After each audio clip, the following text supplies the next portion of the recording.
our body holds the Akashic library of our soul, our experiences that maybe didn't get a chance for completion, trying to get healing. It's the same situation, just different masks.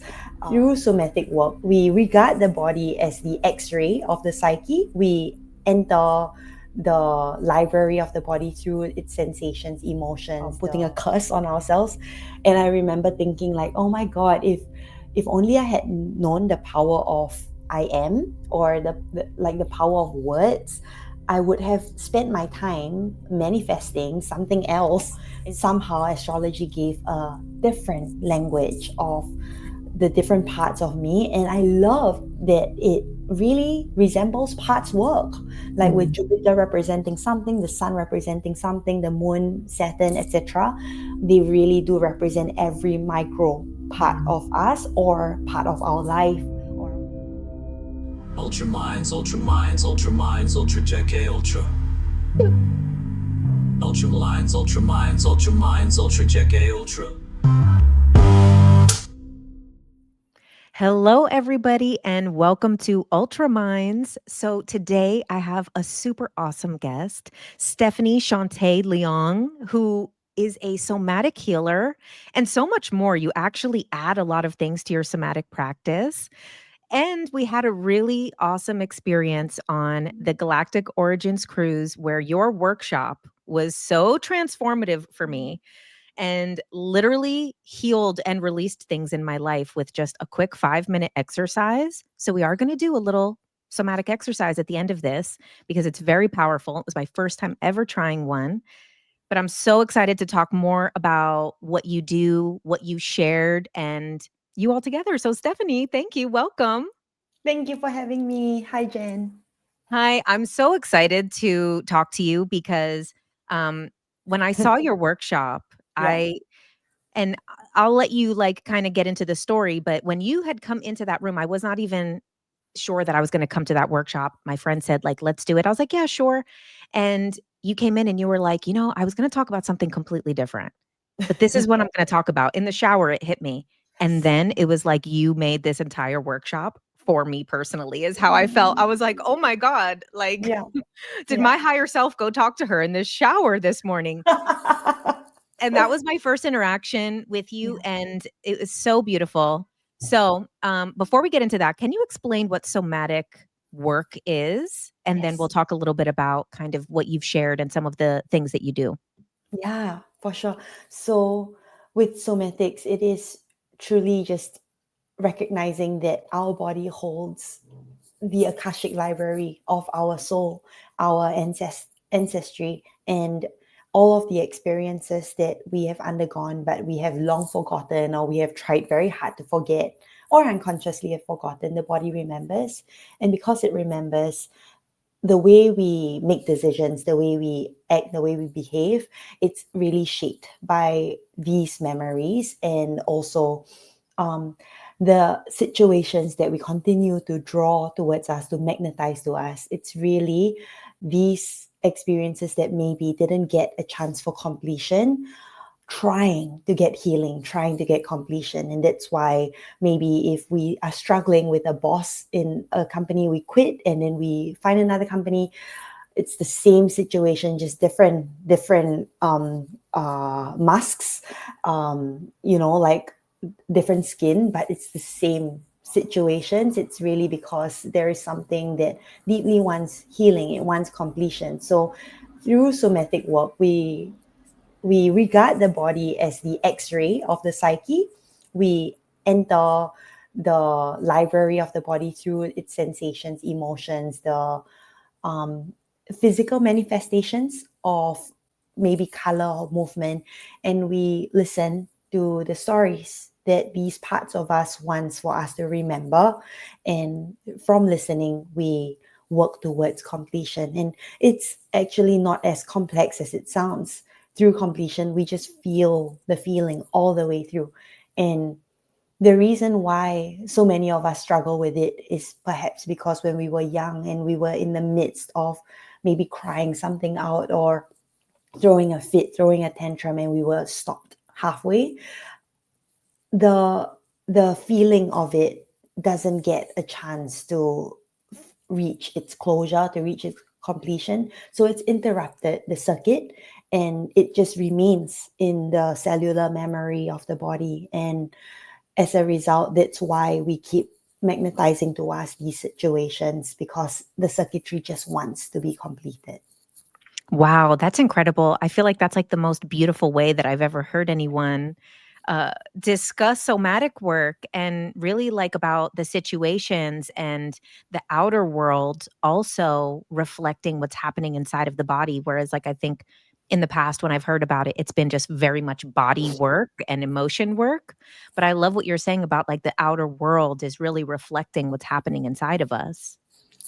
Yeah, absolutely. And you know what I found so magical about this practice is that when people first start this journey, or start any journey of self-development, they would often find that there's a dissonance between them and their friends, them and their coworkers, them and like their company, and just wanting to quit immediately because it's like I no longer resonate with these people.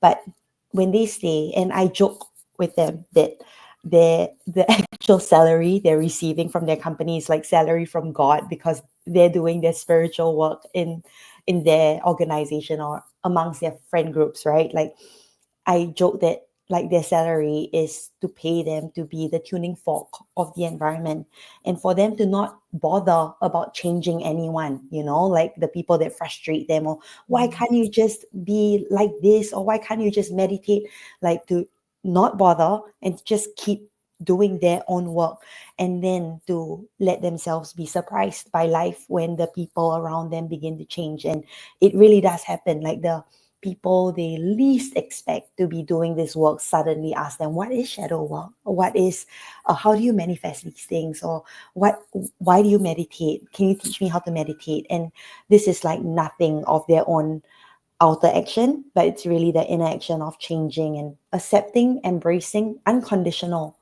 acceptance and embrace of these parts of them. And when that takes place, they begin to notice the outer physical manifestations of it begin to reflect the inner sense of true belonging and true community within the self.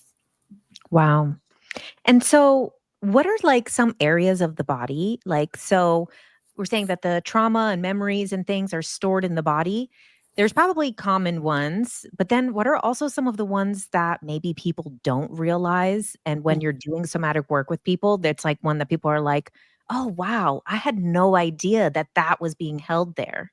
Yeah, so there's so many like different big archetypes of the different body parts carrying different things. Like for example, like pain in the knee might be us struggling to make decisions, like we don't know whether we're walking here or walking here, and thus like there's pain in the like meniscus, or maybe it's like pain in or soreness in the eye, pain in the eye, or the eyesight deteriorating. It's like not wanting to see what's really going on. And so we make our eyesight worsen, or the intelligence of the body does. And clearly, like the area around the heart, like whether it's like it's hard to breathe, or we are experiencing tightness in the chest, could be the grief that's held in the lungs. And these are from major schools of thought like TCM or Ayurveda.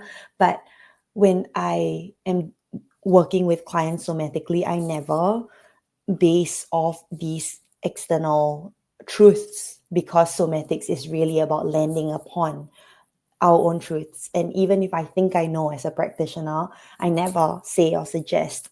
I instead wait for the client to come to the arrival of actually what emotion is being held here.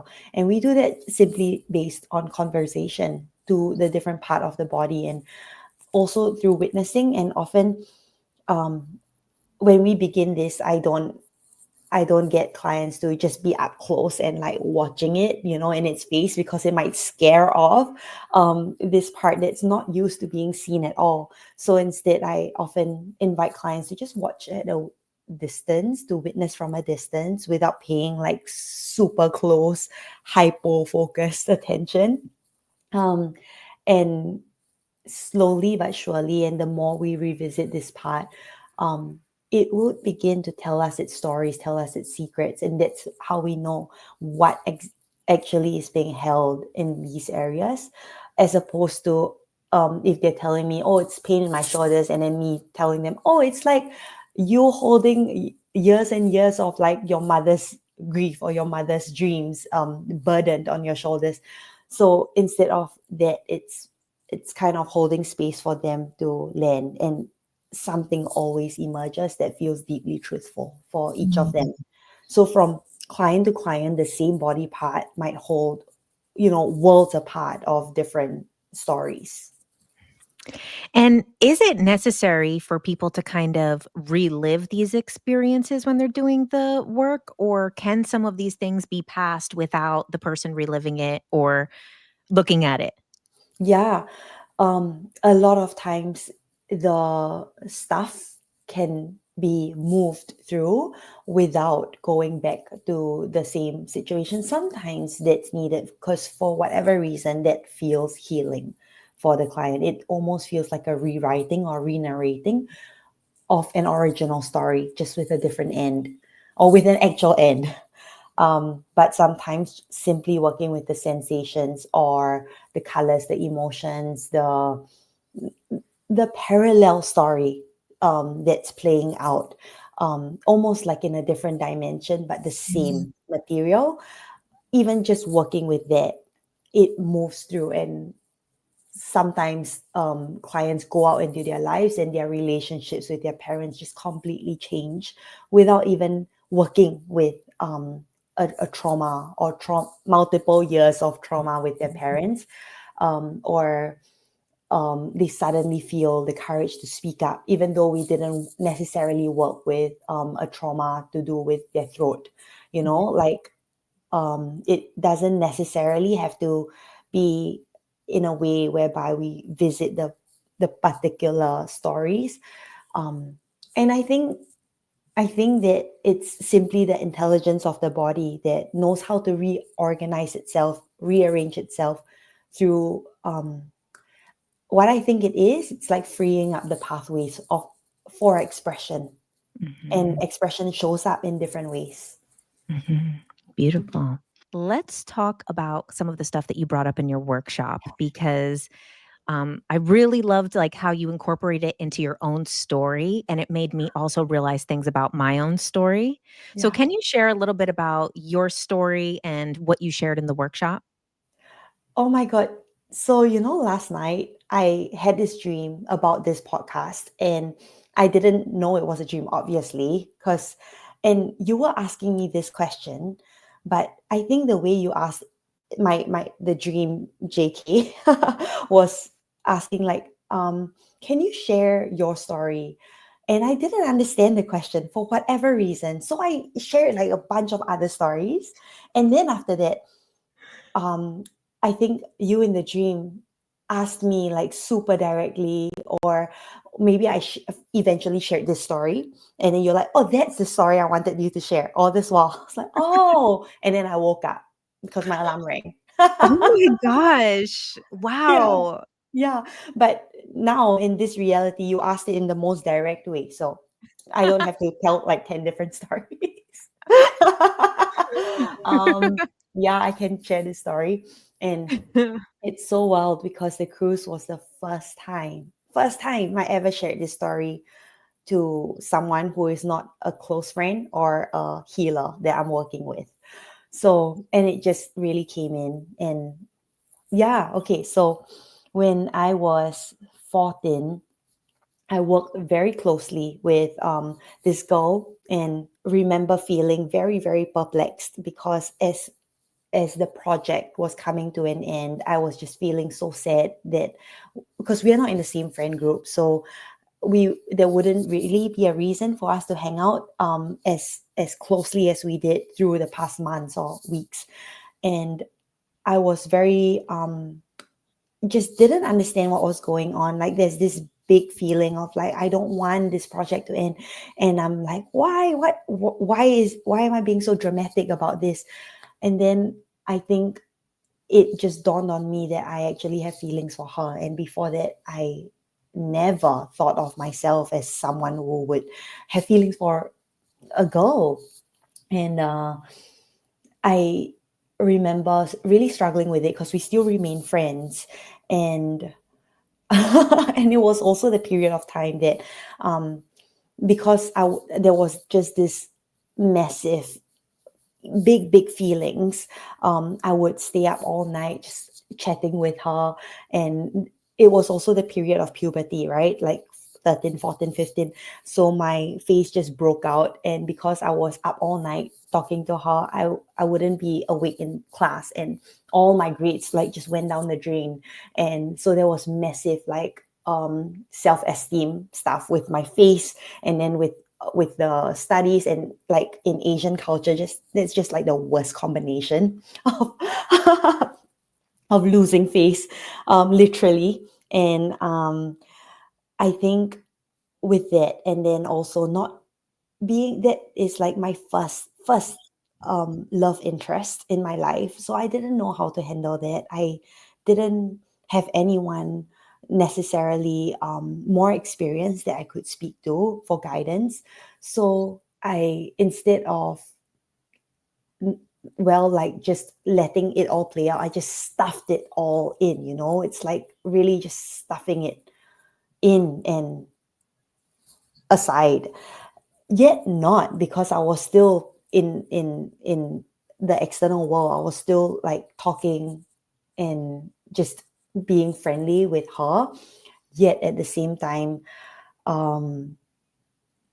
I think one day the feelings just got too much that I couldn't continue the relationship without sharing about this. And yet sharing about my feelings felt like an impossibility. So things just got awkward. And I felt like it was my fault because I didn't address how I felt, and I wasn't truthful. And I also blamed myself for sabotaging the friendship because I fell in love. And that was that. So we were classmates for 2 more years, and we parted. And when we parted, she wrote me the sweetest note that she was angry with herself for the way things turned out. But we never spoke about it because it was just too charged. And every time I see her, my heart would beat like a million miles a second. So I just couldn't bring myself to have any kind of conversation with her until 10 years later when we reconnected over, I think it was like she asked me to buy her yoga mats, and then we went for a Brazilian jiu-jitsu class together. I think it was then that I obviously was regulated enough, because there was enough distance from this, that we were able to speak to each other and then kind of speak about what had happened in the past. And it turned out we both had feelings for each other. We just didn't know how to deal with them at that time. But because of that incident, I remember just feeling so mortified at like spoiling a beautiful friendship and also I think like being so angry with myself for not having the courage to speak up and to express that.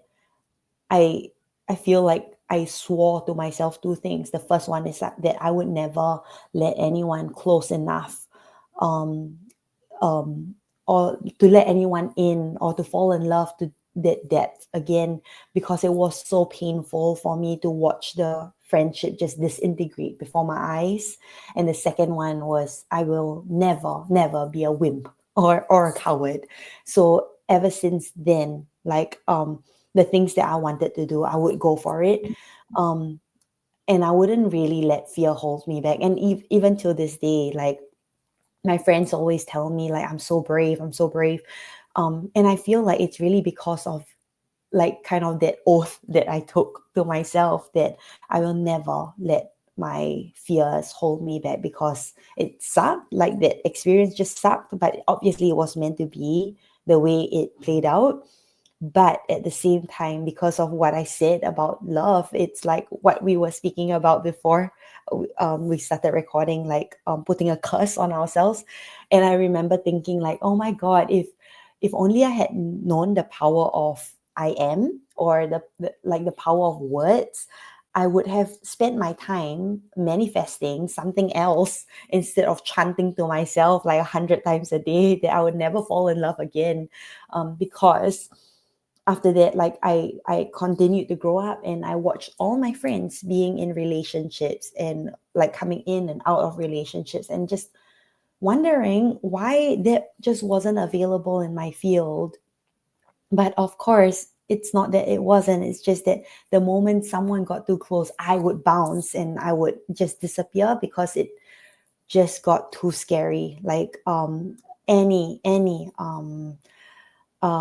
feelings of intimacy, of emotional connection got too scary. It really reminded me of this experience, and I would just disappear.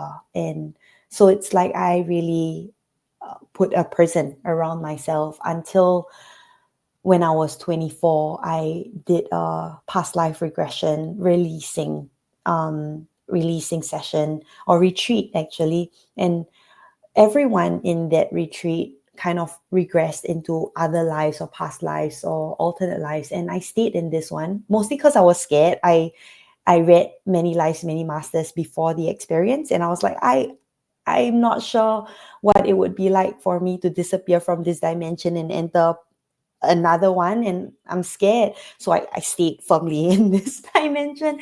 But it turned out there was so much to kind of work through, and that's when I realized that alongside making this um curse or successful manifestation of like not letting love near, and also being kind of tangled in my parents' relationship. Like there was some triangle going on there with me being their counselor. Um, I was just not available for my own relationship. So we did many like releasing statements. And the next day, after I came out from that retreat, I found my partner of 10 years, 8 years. And um, it was the first time I actually felt safe in love, safe in a dynamic, and I could learn of myself from, it feels like from square one again. Like I could learn myself in a safe relationship. So I began to know myself relationally in this intimate way, which is different from friendship. But that's a relationship I'll forever be thankful for. And it really was when I did the past life regression of kind of releasing all of these binds that I put on myself through just the potent power of words, that I was able to kind of open myself to being in that relationship. Mhm. And it was so incredible, like, hearing you talk about it. I mean, you're such a great storyteller and a speaker, and I was not expecting that day. I kind of didn't really know what to think about with the somatic healing. I know that wasn't what you were thinking about talking about in that class that day, and you guided us through a somatic exercise, and, uh, you brought us to the first time that we had fallen in love. And I just started bawling, crying, and I was, like, trying to, like, because I was not also expecting that moment, and I was, like, trying to, like, cover myself so, like, nobody would see me. But the thing that I really got out of it was, like, leaning into those feelings and stuff, and then, like, the realization of, like, watching it was like, "Oh, I had already been hurt, like, in my life many times before from, like, families and all of these other things." But at that moment that I went to, I was not afraid to get hurt. And it was like that, like, was something that was really eye-opening to me because for several years, I've been afraid to ever get hurt again. Even my last relationship, I was so afraid to get hurt that, it turned in the directions that it did because I was so afraid of being hurt, which then everybody ended up getting hurt 10 times more. And, it hurts everybody. And so it's crazy because then I was like, wow, like, and then I was just reflecting on that. That was like one of the first workshops on the whole cruise, like day one of workshops, Yes. early morning. And it like started this healing that unraveled for the next 7 days with me. And I was like, wow, like I feel like you did that class for me and I brought myself back to this time.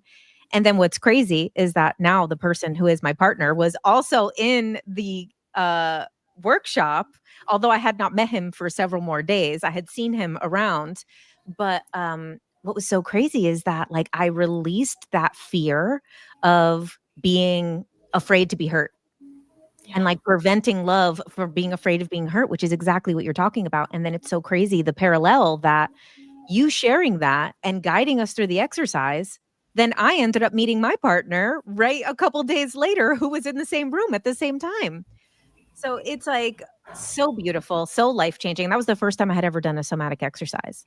So we will do one exercise at the end, I think. But let's like dig a little bit deeper into kind of like what do you think like that's about? Like how does it have so much power to just was not this crazy exercise. It wasn't as intensive as a past life regression. It was like how something that is so simple can have such a profound effect. Yeah. Well, when you're speaking about it, the first thing that comes up is your courage to revisit that memory. Because I know that what I asked was a tall order. And I feel like I might have prefaced it with if that's too activating or too triggering, pick a different memory, because it was a group exercise. It wasn't one-to-one where I can really hold. But I think what maybe I invited for the group to do was to think about the first time we fell in love and really go back into that and to see ourselves, maybe to see ourselves in that memory and how were we, and compared to how we are right now, like how were we then, and to have compassion for that part of us, because that was actually what I needed. I just needed, for me, in my personal experience when I was 14 through 16, I just needed someone to be compassionate to me, with me, and someone to kind of just be with me, because it was too much. And I think that was also when I started channeling through writing, because I didn't really have anyone I could speak to the depths of how I felt. So after school, I went home and I would journal for hours and hours and hours. Like that was the only way I knew how to process, and wisdom would come in like at 14 when I was writing. So I do feel like that is so necessary, like the witnessing. And in that moment, in the workshop on the cruise, we were all being our own loving witnesses. And I feel like that made all of the difference, because then all the feelings we had felt in that memory were finally allowed. They were finally kind of like welcomed or invited, embraced to be a part of our whole experience. And it's why we are where exactly as we are right now, because of those feelings, and because of the safe, loving gaze of us as witnesses of our younger self.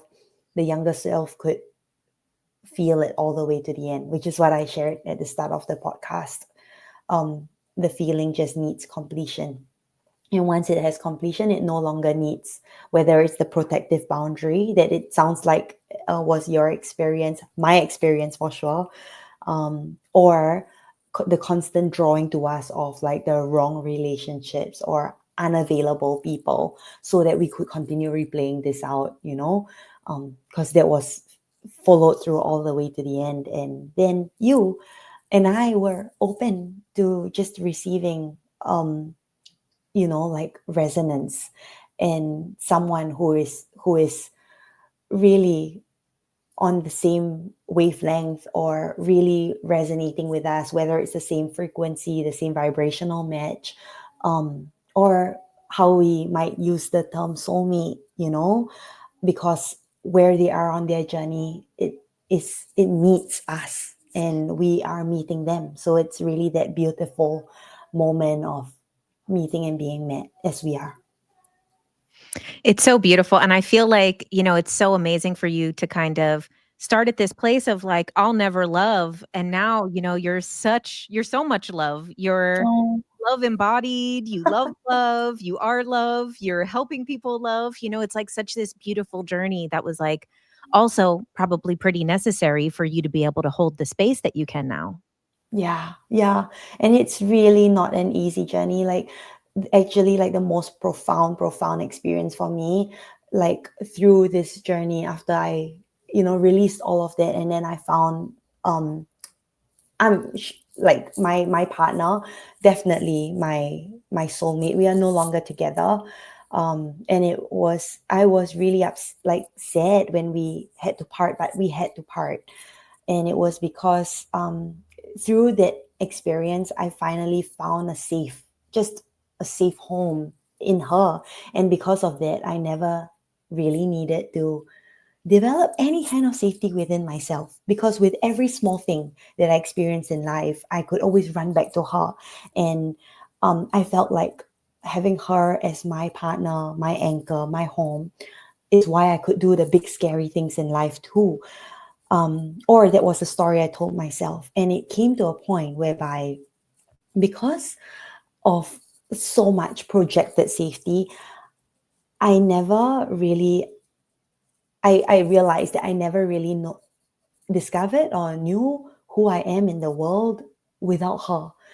Like it almost felt like we were an amoeba together. And then it came very softly at first, like through like just the stirring of my soul, that I needed to experience myself in the world. I just needed to experience who this human is in this world without the safety belt of my relationship. And there was still so much love, like so much respect for each other in that relationship. But I knew I had to go, and I kept bidding my time, and I kept delaying it. And until one day, I was on my own pilgrimage in Avalon, and I was walking up the tour through the back, and we were walking to this dragon stone, and there were so many nettles. Like the landscape was really wild, and I think the wildness of the landscape really threatened the suppressed wildness within me, because my life was so perfect in that sense. It was so neatly organized in this safe relationship where I was so protected, so sheltered, that I didn't need to meet any of my wildness. And the wild woman archetype is very much alive within all of us. And I feel like that's just the next stage or chapter or spiral of my soul's evolution. And I was refusing to go through the initiation. So being in Avalon, and I was called there, God knows why. But when I was there, I knew why. It was to meet this part of myself, like just after relational safety, this is next. And I remember just going, I lost it, and thank God the guide and the friend that I traveled with were able to hold space with me. But something in me that I really kept down for as long as I was in this relationship, maybe, was able to finally come out. And it's also like, I don't know if it's like this for all safe relationships, but because I felt so safe, that being sexually expressive in my relationship felt incestuous because of how safe I was. And so we stopped being intimate in that way, like physically, sexually, for years. And it almost felt like we were best friends, roommates, family, sisters. Yeah, so there was a big part of myself that couldn't see the light of day because of this relationship. And that's also why a part of me knew I just needed to discover who I am, after that, learning myself of that way. And I remember also feeling angry with myself that, because of the soul's evolution, I needed to leave this relationship that I don't want to leave. But from that experience in Avalon, something in me came out and was expressed, and I returned back to Melbourne, where I was living at the time with my partner, and I shared with her that I think that we do need to part. And a few months later, we did part. And And then that brought us to last year. And last year was like the most tumultuous year, because for the first time, again, I had to learn of myself from square one, from the basics, building somatic safety within myself. So no matter how much change in my outer environment, I could still come back home to an anchor within myself, as opposed to an anchor in another human being. Wow.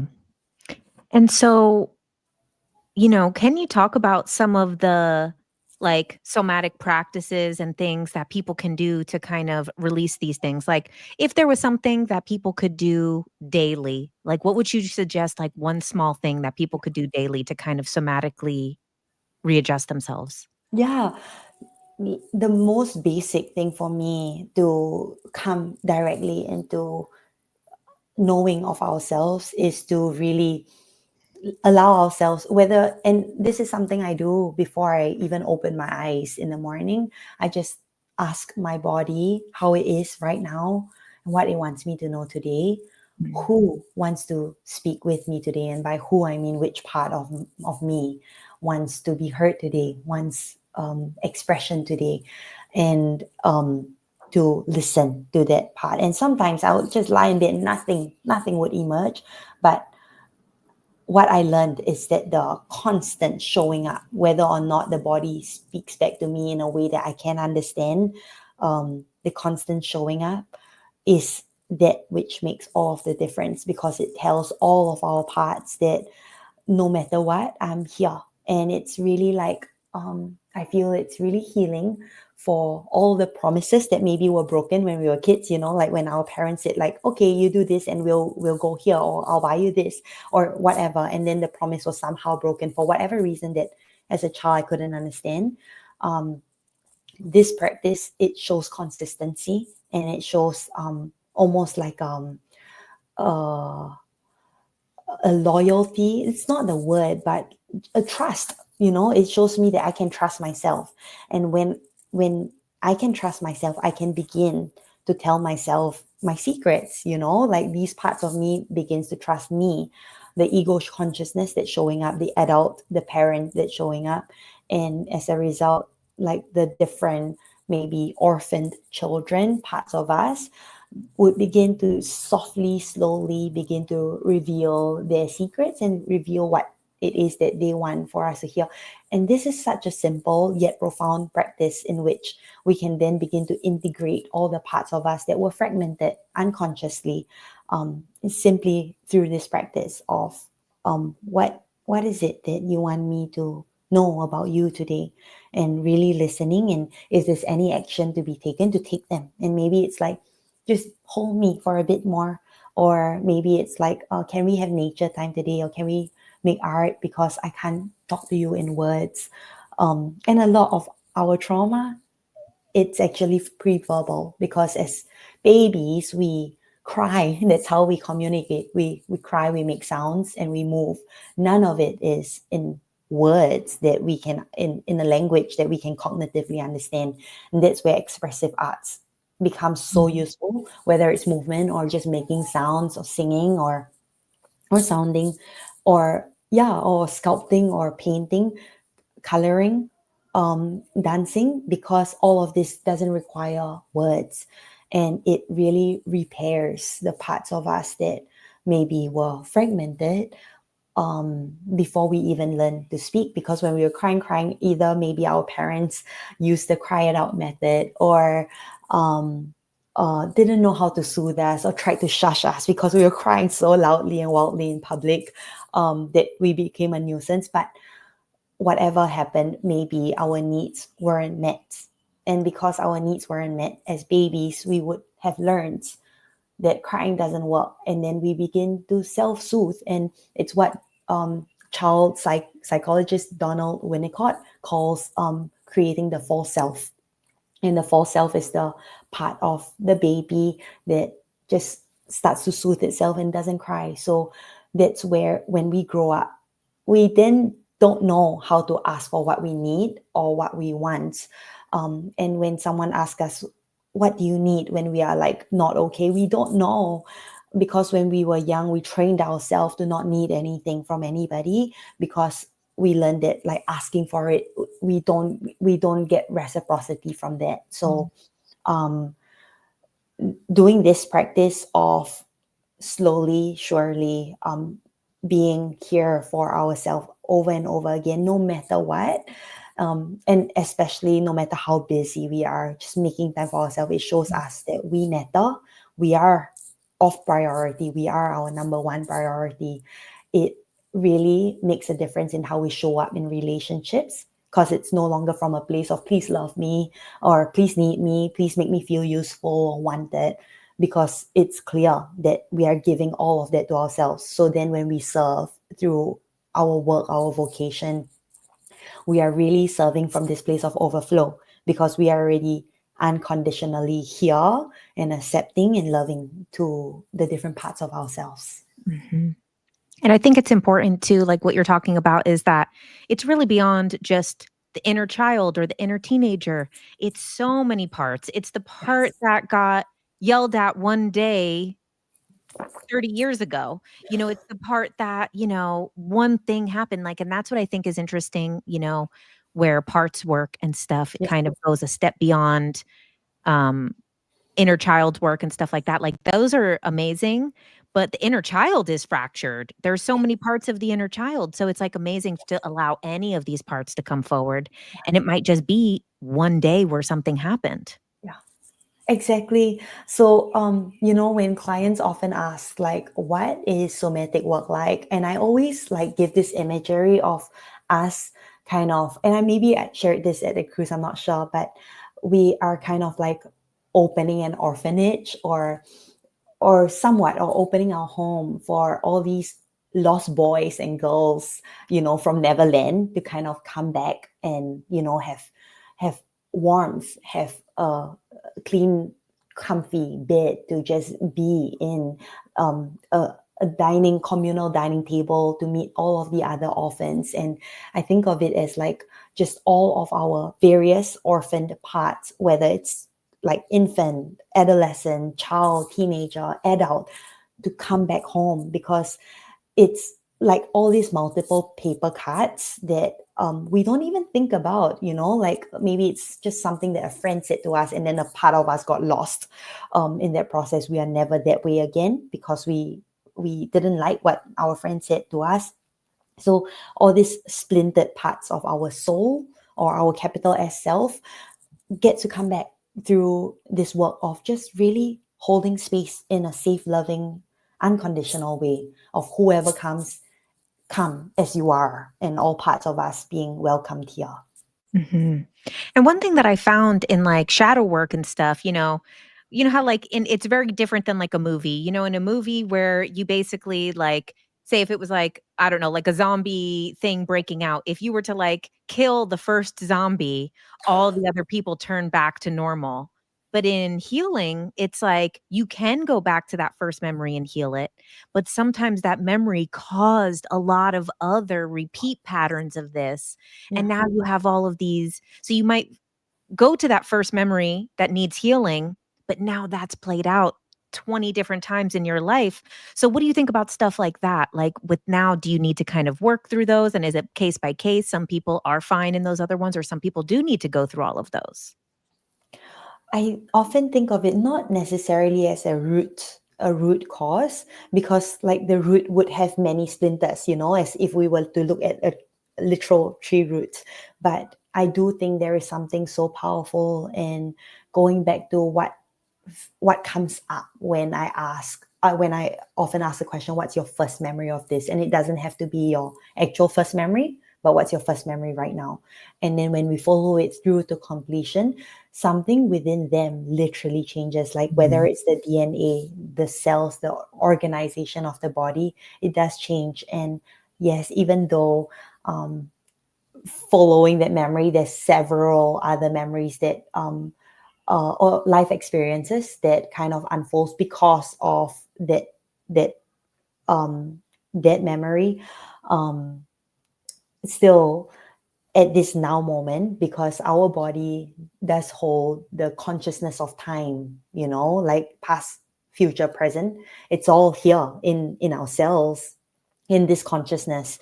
And when we go back in time to kind of re-narrate something or to let something be free through expression, we then do change the trajectory of our present and thus our future. And so I don't think it's absolutely necessary to go back to all of these other experiences unless these other experiences kind of created new fractures or new splinters that for whatever reason in this season or chapter of life or in that specific session, it becomes kind of not useful, but relevant, and it's like, hi, it's my turn, can you pay attention to me now, like can we talk about my story now? And that's when we go to that. So even if it's created by something else then emerges. And so, what about like ancestral or collective things when it comes to somatic work? Yeah. Oh my gosh. It's a lot, because a lot of how we are, it is passed down un, unconsciously, and it's not even by our parents speaking. It's really their frequency, it's their transmission, it's how they act, it's what we observe when we are witnessing our parents, our grandparents, and how they are, whether it's like with their relationship, the female's relationship to men, or vice versa, or their relationship to work, to productivity, to money, and then unconsciously we just pick up on these things. So I often think of it as when we are doing this healing work, we can't help but to kind of like share the reap. When we are reaping the rewards of the work, we are sharing that benefit, like way behind us, after us, alongside us, in our family tree, because we are all connected by epigenetics.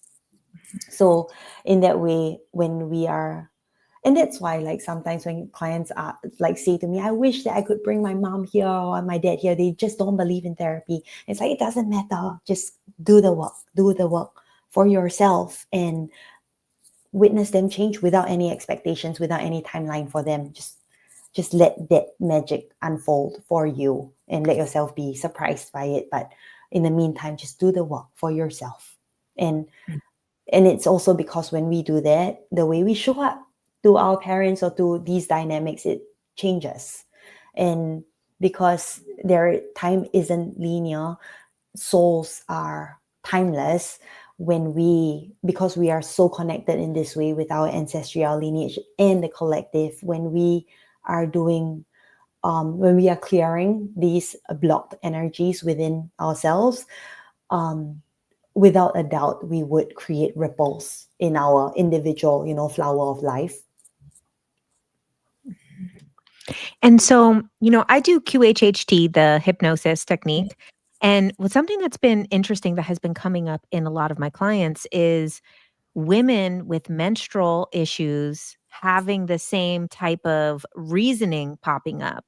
And so, do you have things that like show up around like specifically like women? A lot of it is talking about like collective healing of women that is happening, which is why so many women are having more endometriosis, more PCOS, more issues around menstruation or uterine issues.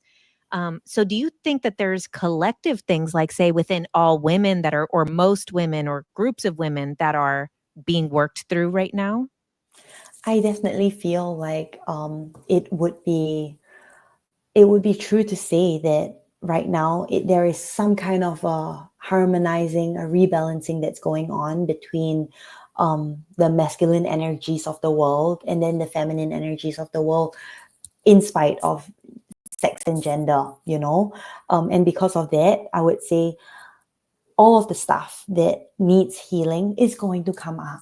And it's like a very everyday example. It's like when I put castor oil on my face, or some kind of mud mask of something that is meant to extract impurities. The moment I remove my mask, like a few hours later, I see like little zits popping up, and I recognize it's just toxins making their way out.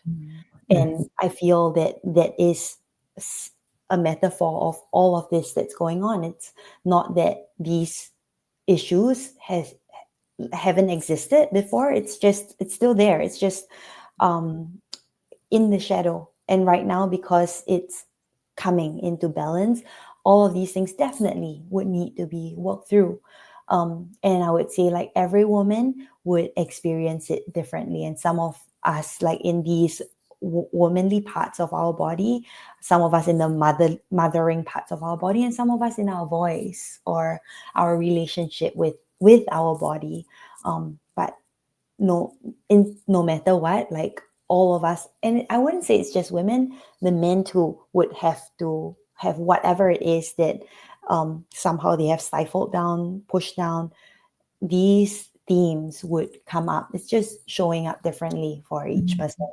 And so I saw on your page Yeah. somatic astrology. So can you tell me more about that? Yeah. Oh my gosh. Like, so for a very long time, I avoided astrology because having a stellium in Aquarius, it's like I was very typical of like, nobody tell me who I am, what I am, how I am. I decide for myself. Which is super contrasting to what I was saying earlier about like, oh, I just want someone to explain to me why I'm going through this thing when I was in love when I was 14. But that being said, like when astrology came into my field in 2023, I just couldn't stop learning. And it was so cold in Melbourne in winter. I was under 3 blankets, but from morning when I wake to night when I sleep, I would just be studying and pausing in between to see clients, but just studying nonstop. And I feel like it really, really gave me permission to be myself beyond what it says, but kind of what it validates what I already know in myself, but I didn't have words for. Somehow astrology gave a different language of the different parts of me. And I love that it really resembles parts work, like with Jupiter representing something, the sun representing something, the moon, Saturn, etc. All of these different planets, and it's infinite, right? Because if we look at like the different other celestial bodies that are not the main planets in our solar system, they really do represent every micro part of us or part of our life or our psyche. And it kind of offers not an excuse, but really a permission for us to be more ourselves. And because every archetype, like every constellation, carries with it its stories, its gifts, its lights, and it's also its shadows. Like, what would it look like if it's unintegrated?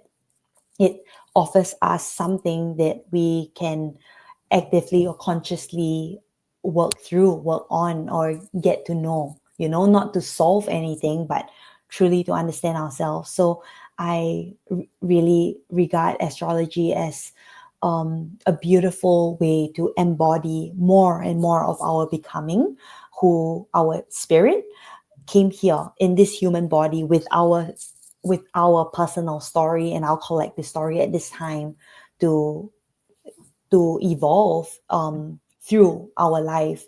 And I really resonated so much with astrology and I first called my readings quantum wealth activations, because when I learned about astrology, I learned it from the perspective of beauty and money. And it was solely by looking at our Venus placements in houses and Jupiter placements in house placements, like so the sign and the house, and also its relationship through like the squares, conjuncts, etc. Because in 2022 there was a random month that for whatever reason my income just like quadrupled. I didn't know how, why, and I wasn't sure like how on earth can I like recreate that recipe until I learned astrology until I saw like my Venus and my Jupiter placements and how in that month, specifically just in that month, I was doing everything right. And it was on a very physical level. So my Venus is in Pisces in 11th house and Jupiter in Leo in 3rd house. So that month, like Pisces rules the feet and also rules meditation. Aquarius rules the calves, the lower legs, and also circulation. Leo rules the heart and the spine, the upper back, and 3rd house Gemini rules the lungs and the arms, the hands. That month I was walking like 2 hours daily. So that was like my circulation, my calves, my feet. I was meditating with cacao 3 times a day because I had like very little work. That's why it bamboozles me that I made so much during that month because I was barely doing any work. But little did I know I was doing all this frequency stuff that I wasn't aware of. But I was meditating so often with Mama Cacao. And then I was also doing breath work for an hour every day. And because I wasn't vaccinated, I wasn't allowed to go to yoga studios in Singapore. So I hired a teacher to come to my house to teach me, and she was obsessed with back bends. So there was a lot of heart opening going on and made the Leo very happy. So I was literally checking off all these boxes, and I would say like that's why my income quadrupled that month, and I only knew it when I studied like Venus and Jupiter. I did 2 master classes with Oath Oracle, and that was when I was like really just struck by astrology, and I asked all my friends for their birth details, and I shared with them like this their Venus and Jupiter placements and like the physical things to do. So that's when I realized that I was bringing astrology into my body without knowing it. But now I think it's less about just the physical manifestation of the wealth, but really to come into the wholeness of our being through embodying every single part of us and recognizing why we are the way we are, and not trying to change it, but because this is our blueprint, but instead trying maybe to come into the highest expression of it and being loving of the shadowy aspects of it. Wow. So you offer, in addition to your somatic work, you also offer these astrology readings. Yeah, I do astrology readings and also cosmic conversations, which is like just a direct soul to soul conversation of what it is that maybe their soul wants them to know. So sometimes I begin with that. I begin somatic sessions with cosmic conversations, and then we go into exploration, or I do it as a separate offering, and then from there it illuminates, because cosmic conversations is simply another way to give words to an experience that hasn't yet been articulated. But it's a way to allow for someone to feel so seen. And recently I was in a projector circle, where like 20 projectors gathered in a room just as an experiment, a social experiment. And I realized that like, wow, I'm actually like my vocation is really to see people, and that's my blueprint as a projector. So it just felt so harmonious in that way that I could balance out life work in this way. And cosmic conversations is simply that. It's like just my soul seeing your soul as it is, and maybe offering I- illuminations of what blind spots there may be, or what gifts there may be that the person hasn't yet owned or really affirmed within themselves. So there's that, and then also the retreats, because I do believe from the bottom of my heart that everywhere we go to on the world, because of like the ley lines of the world mirroring our personal ley lines, our own spiritual ley lines, our meridians of our bodies. When we go to different parts of the world, we remember different parts of ourselves. So it's like a long-winded astrological reading, traveling, that would be, because we are literally walking the meridian lines of the world and then coming to remembrance of our own. So I do love sacred site retreats because of this little like unfolding of who we are. And so what I saw on your page is that you are going to be doing Avalon coming up, right? Yes, So it's full in circle August. back to where your Yeah. activation happened. Yeah. And to me, like the land of Avalon or Glastonbury, because it's the heart chakra of Earth, it brings up so much truth. It's just so much truth that it's like if we were wanting to avoid certain parts of our life or our truths because it's just convenient, like how I stayed in my relationship for 8 years even though we haven't been intimate for like maybe like 6 years.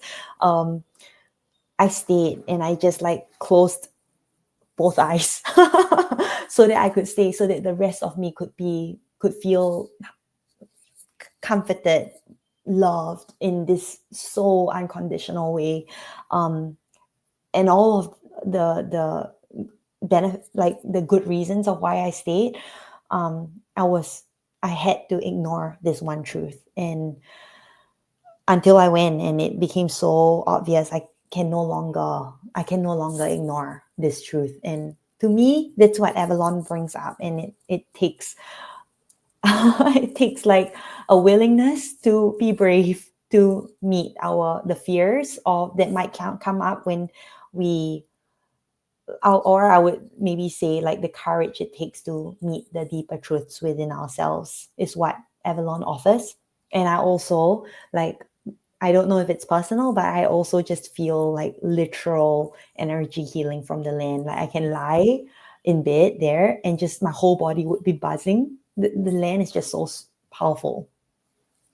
And when is that your retreat there?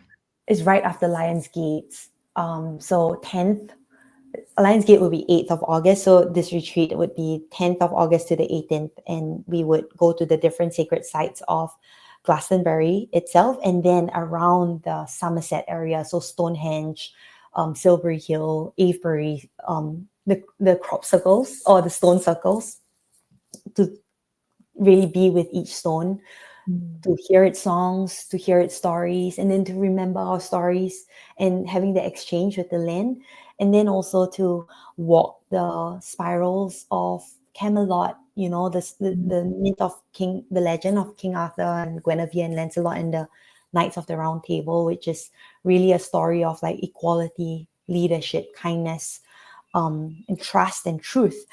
To be walking the castle grounds, it's called Cadbury Castle Hill. So like through the 9 days that we'll be together, we'll be journeying through these storylines, and there would be like embodied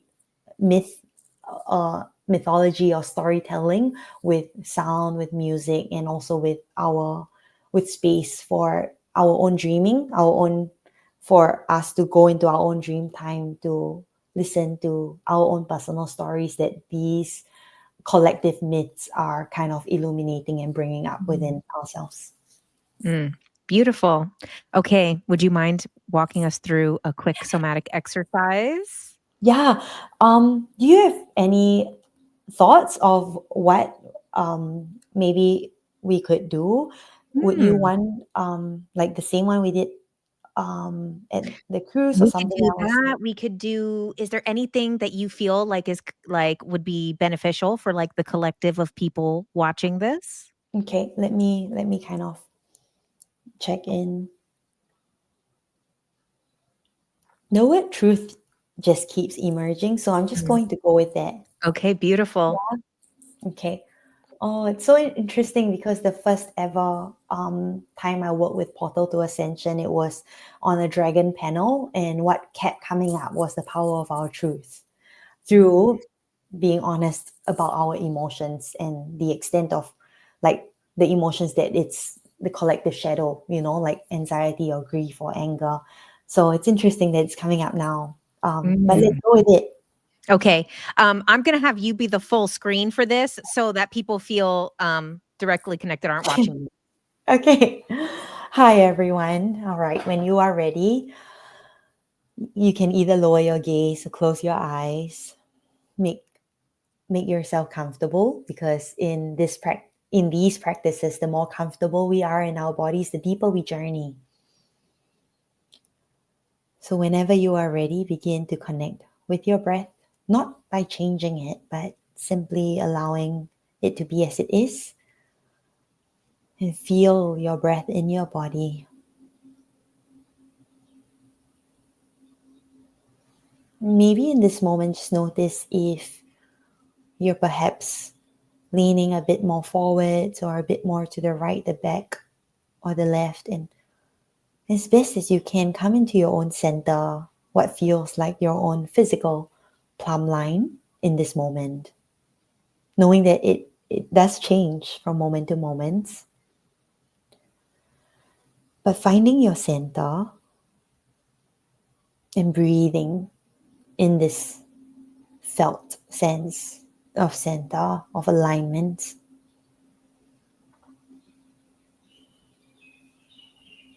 And right here as you're breathing, I wonder if you could just surf your unconscious for a moment and soften the cognitive thinking of your mind. Allow for thoughts and sensations to meld into one massive cauldron. The image that's coming up is like the pensieve in Dumbledore's office for those of you who are Harry Potter fans. But it's like a beautiful well of memories. And perhaps in this moment, maybe think about your first memory that you recall needing to tell the truth, but it was scary for you to. So maybe you did something that you weren't supposed to, or maybe you said something that wasn't true. But whatever it is, like, bring yourself to the first time you told an untruth. You told a lie, whether it's a white lie or a playful lie, but the first time. And notice if the posture of your body changes, if you've somehow moved a bit more forwards or a bit more back or a bit more to the side. Just notice that without changing anything. The first ever time you didn't tell the truth.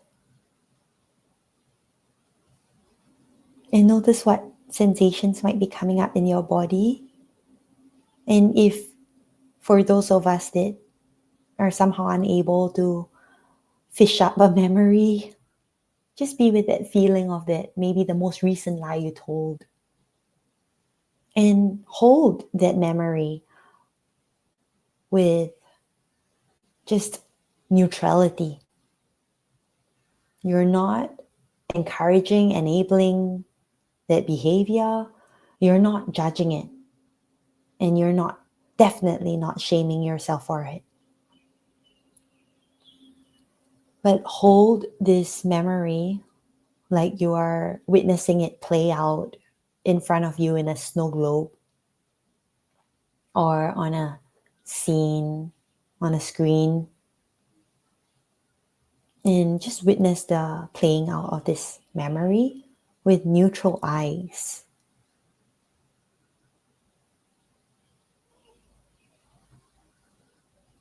And just notice if you could bring yourself to a moment before you maybe spoke of this untruth or you tried to hide the truth. And you went back to, or you approached your younger self. And you came to their eye level, maybe kneeling down, sitting down, holding their hands, holding them, maybe feeling their little body in yours, maybe shaking with fear, afraid to be in trouble, and letting them know that you're here. You're not forcing them to tell the truth. You're not. But you're holding them and you're letting them know that they have you as resource, their older, wiser self as resource, someone that they can definitely count on, and that they can be their full selves with. That you are the one person in this world that they never have to lie to, that they can be completely themselves with. And that because you are them, you actually understand. You understand why they felt the need to tell this lie, or to act in this way. You get them. You get the fear that it's so scary. And just notice how your younger self feels. And feel that in your body. Notice where it's showing up in your body. Maybe your stomach your guts are twisting, your stomach's tightening, your heart beats a lot quicker, your breath is shortening, maybe not. But whatever it is, just be with that, observe that, again with neutral eyes, with a neutral gaze. And the older, wiser part of you that has so much love from all of the people around you who loves you, from the love you have from yourself, the understanding you have of yourself through your personal journey, the self-exploration, self-discovery, self-knowing that you have walked through, and thus coming to this place of self-acceptance and self-love, this love that you have for yourself. Can you pour it into these parts of you that's feeling the anxiety and the fear of having done something wrong? Or maybe you didn't do something wrong, but you were wronged, you were misunderstood. And there was just something to do with the theme of truth. Can you pour love into this area? Through your breath and the will of your intent, your mind, your intention.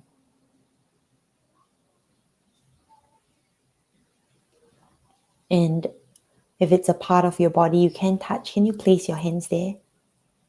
Knowing that our hands are the extensors and extenders of our hearts. So where we place our hands on our bodies, inevitably we're sending love, healing, energy healing from our own energy, from the purity of our heart space. And just sending love to these areas or area of yourself. And as you're doing this, breathe deeply and witness the little you in your imagination, how she's doing now. If she's maybe a bit more regulated, then in your imagination, continue to be with her. Maybe it's to sit with her, to hold her, to hug her, to cradle her. But whatever it is, to just, in your own way, let her know that she is safe with you. And she doesn't have to hide anything from you because you are her. And she's not alone in this experience of holding this secret or this lie or this truth. She's not alone in her experience because you're with her. And you actually do get her without her needing to relay the whole situation. You get her.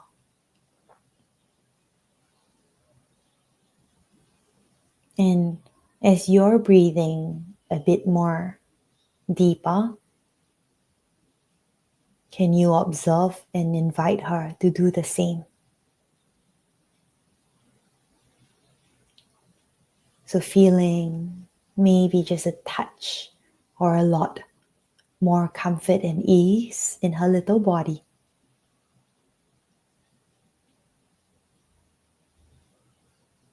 And then feeling her in your body.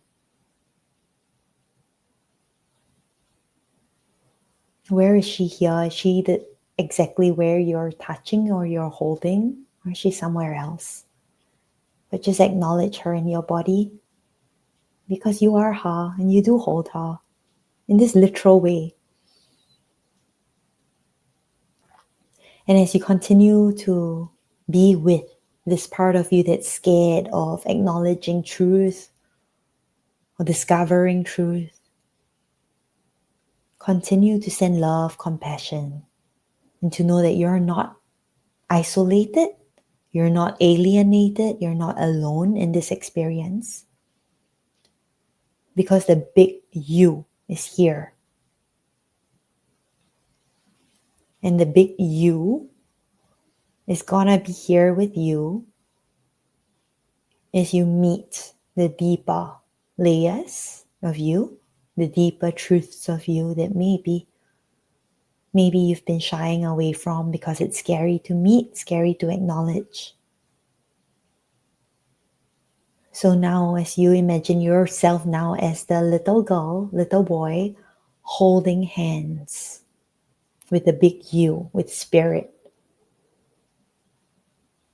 maybe asking this pensive, or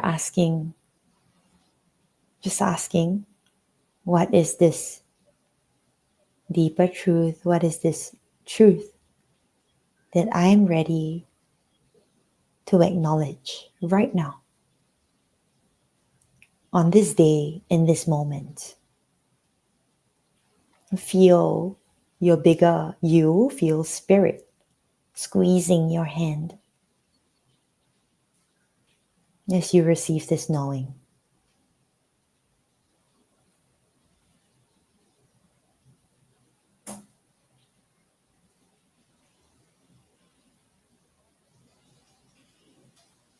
Notice the sensations in your body. Allow and hold space for them. Notice what you're feeling. And give yourself full permission to feel what you're feeling all the way to the end.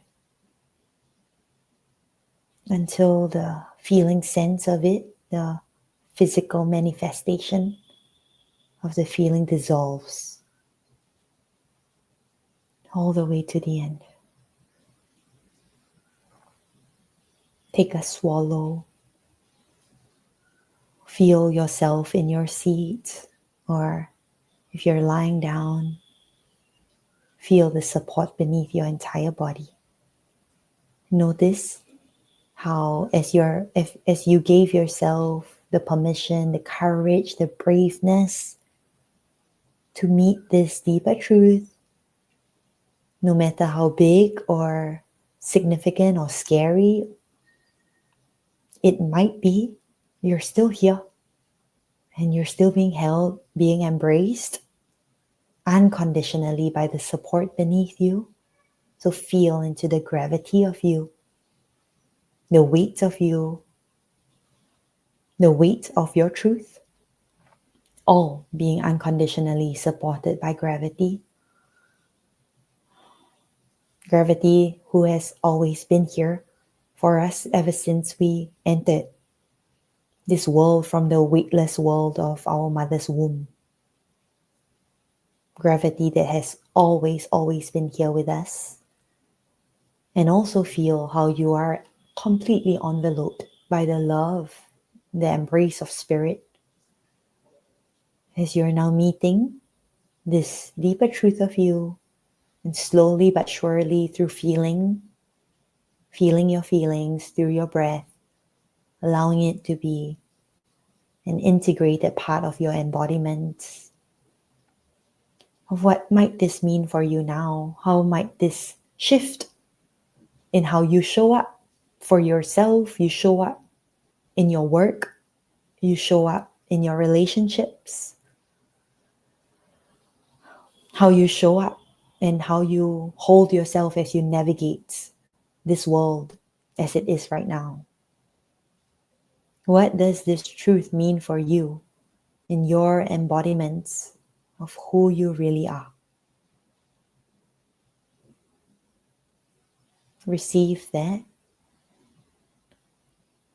as you continue to feel the loving embrace of spirit all around you, enveloping you like a swaddle,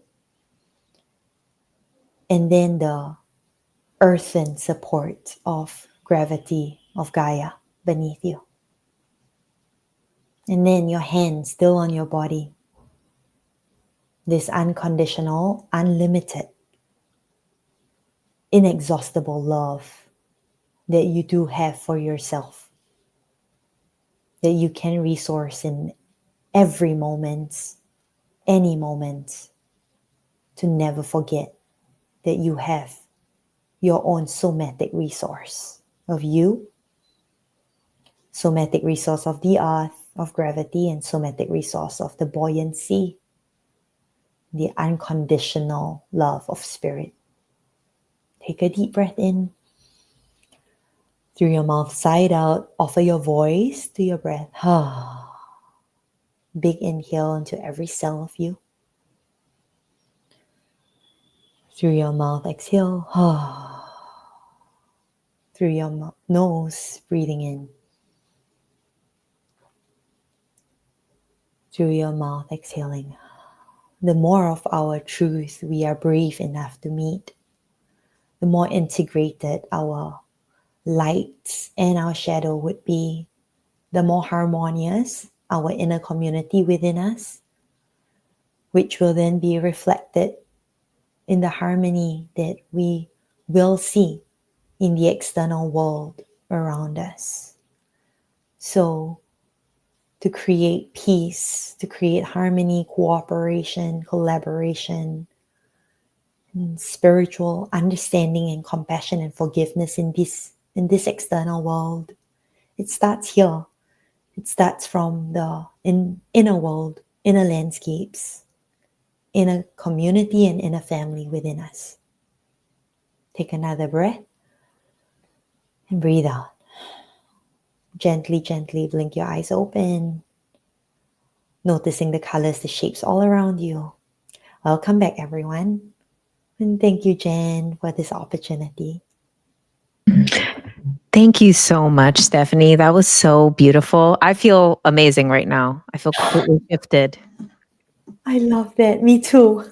I'm So buzzing. good. Thank you.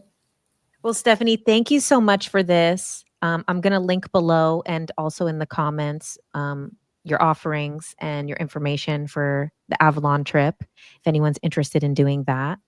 And thank you so much for this. This was so beautiful. Thank you, Jenn. It was so nice connecting with you, and I look forward to seeing you again. Yes, next time you're here. Yes. Or maybe yes. I'll be there.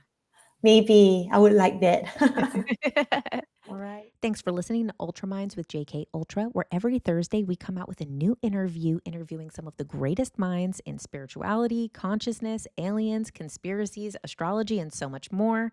And make sure you check out my Tuesday Night Live every Tuesday night, where I do a live stream and we do a Q&A and we go a deep dive into topics like the simulation theory, shadow work, spiritual bypassing, spiritual gurus turned cult leaders, aliens, my own experiences, and so much more.